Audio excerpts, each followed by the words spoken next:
సంగమా గమనించండి. దినేష్ ఇచ్చిన సాక్ష్యమును బట్టి దినేష్ యేసుక్రీస్తు ప్రభు వారిని సొంత రక్షకునిగా అంగీకరించారు. ఎవరి ప్రోద్బలం చేత కానీ బలవంతం చేత కానీ దినేష్ బాప్తిజం తీసుకోవట్లేదు.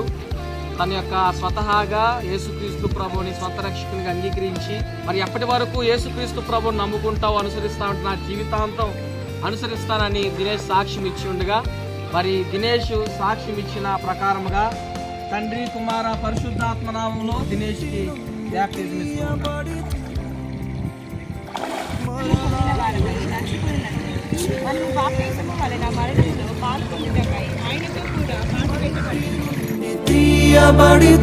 ప్రభువును మీరు సొంత రక్షకునిగా అంగీకరించారు.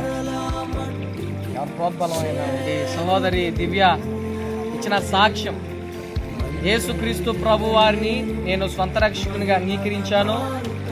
ఎవరి బలవంతం చేత నేను బాప్తిజం తీసుకోవట్లేదు. యేసుక్రీస్తు ప్రభు వారిని నేను చనిపోయేంత వరకు నా జీవితాంతం అనుసరిస్తాను, నమ్ముకుంటానని దివ్య ఇచ్చిన సాక్ష్యమును బట్టి తండ్రి కుమార పరిశుద్ధాత్మ నామంలో బాప్తిజం ఇస్తూ ఉన్నాం. మరి వాసంతి ఇచ్చిన సాక్ష్యం అండి, యేసుక్రీస్తు ప్రభు వారిని ఆమె సొంత రక్షకునిగా అంగీకరించింది.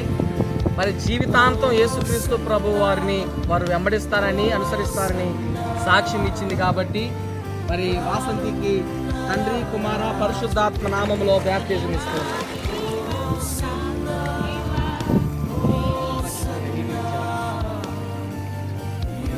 ఎవరైనా బలవంతం చేత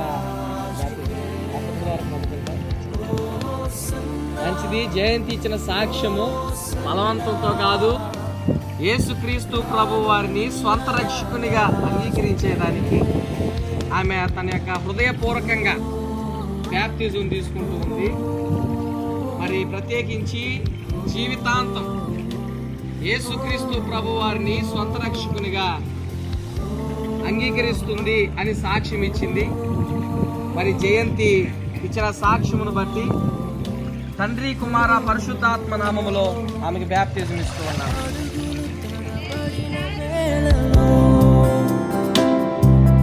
నీ కృపతో సరిచేసితివే.